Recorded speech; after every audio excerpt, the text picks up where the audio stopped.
Tarehe 18 Yanga ina mechi ya mwisho na Dodoma Jiji.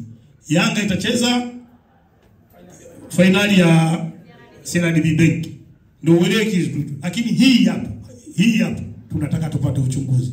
Mfano mdogo, kuna watu mikoani kwa wanagoma kuzika ndugu zao mpaka wapate ufafanuzi. Ndugu yote waliomuua nani?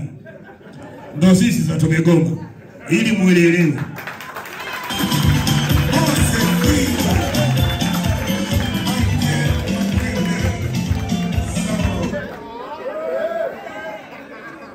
Lakini sio kwamba bomba Yanga. Hii ni klabu ya michezo, tutaendelea kucheza michezo kwa utaratibu maalum. Tuko tayari, si vinginevyo kwa janja. Ndio maana unatambua sema hatupotezi pointi, na hakuna mtu atakayefungiwa hapa. Ili kwanza walijue. Vinginevyo narudia kauli yangu ya mwanzo, nchi hii mpira utachezwa. Kama tuende kwenye mahakama za Kiswahili za kawaida, tutakwenda kusindika hapa. Sio mara ya kwanza, yashatokea hapa FIFA wakashuka na kendo wakashuka.